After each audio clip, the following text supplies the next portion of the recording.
Does God choose faith? In the devotional series elsewhere on this site, I'm currently discussing Romans 9, where Paul expands on God's purpose of election. In 9 verse 11, he formulates it concisely. For though the children had not yet been born and had done neither good nor evil, so that God's purpose of election might stand, not from works, but from the one calling. After explaining this verse, the following quote was presented to me during a discussion. God certainly elects people, but only because they are believers. There is no other reason. God chooses faith.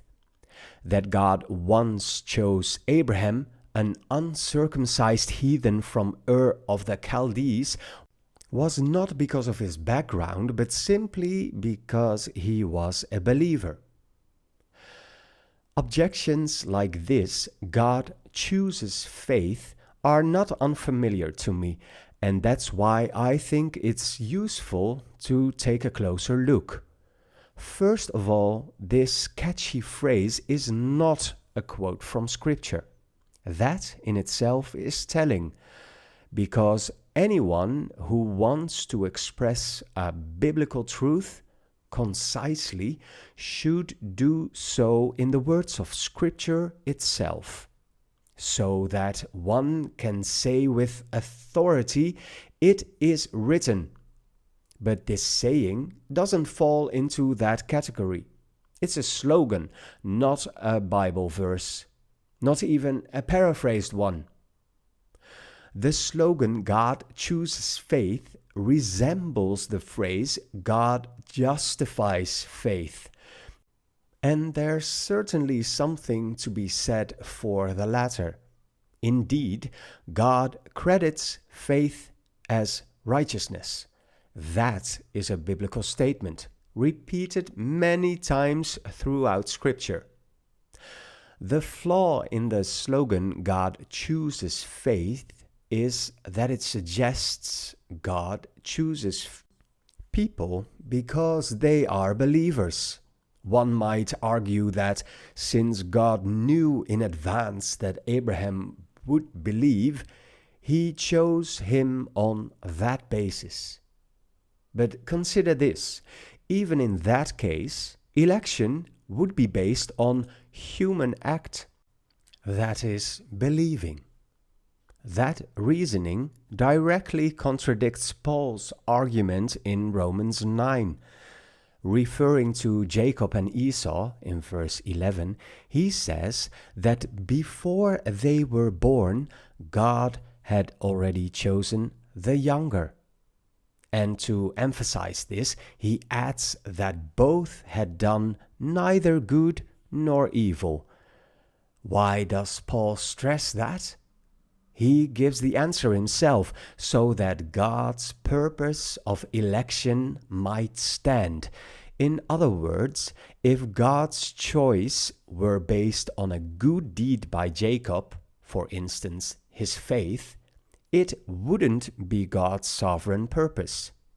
That's what's written. It's one or the other.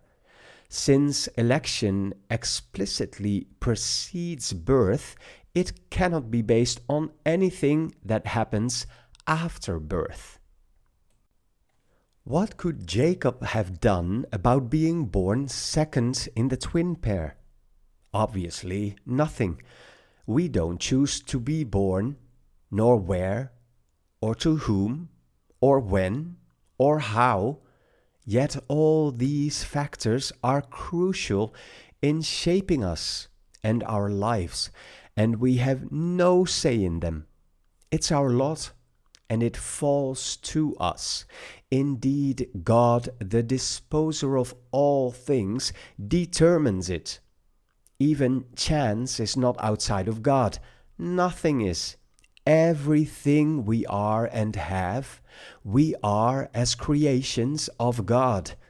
No one made himself. Faith and unbelief also fall into this category. Pharaoh disobeyed God. Let my people go.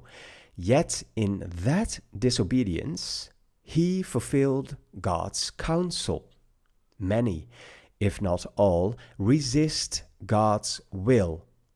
Thelema in Greek. But no one has ever resisted God's counsel. Boulima in Greek. Not even Pharaoh.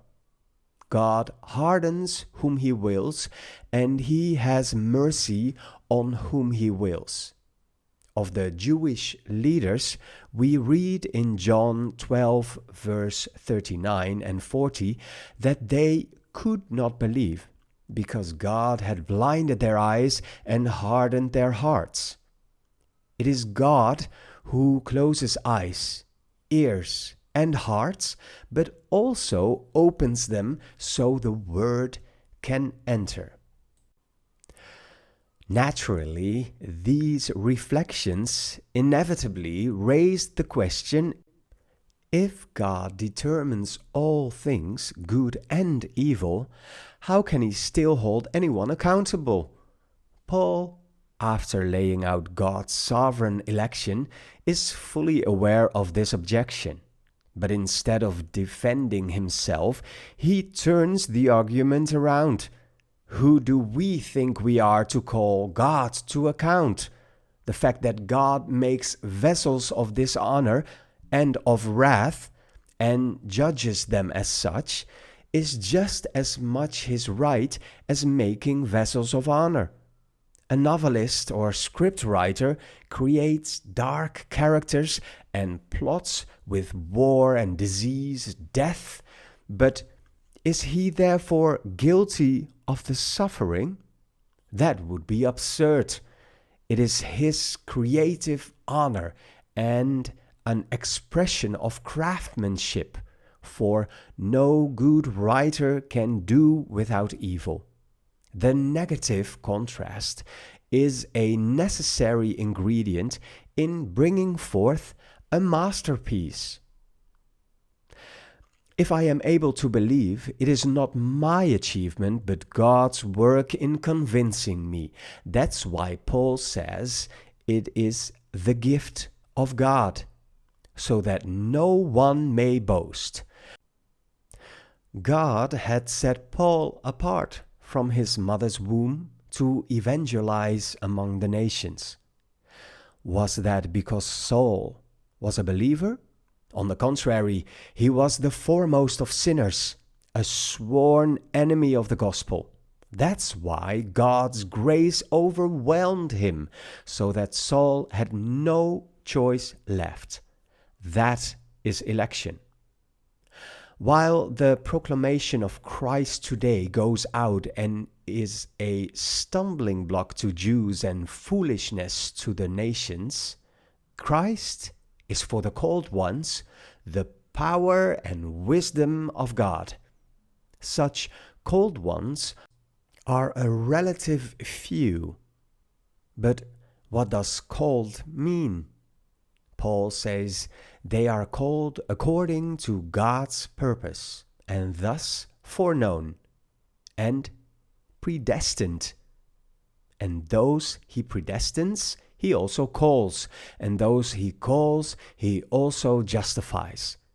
Do you see that predestination precedes calling, and that those whom he calls, without exception, are justified by him? Indeed, through faith, which is itself a gift of God. Election may be an exclusive truth, Jacob yes, Esau no, but we should never forget that election serves a greater goal. God didn't choose Abraham because he had no interest in the rest of the world.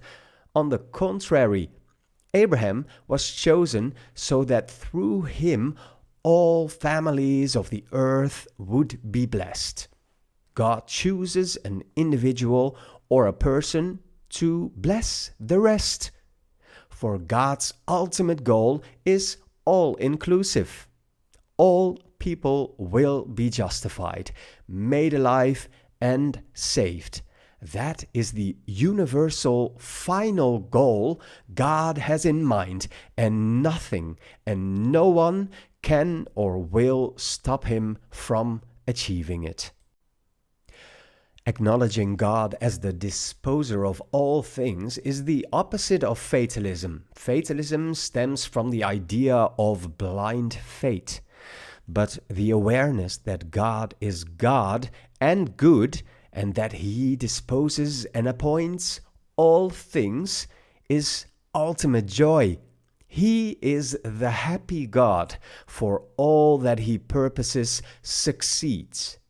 Those who may believe today are first fruits. Faith has fallen to them now, like winning the lottery. But everyone else will follow, all in God's time and each in his own order.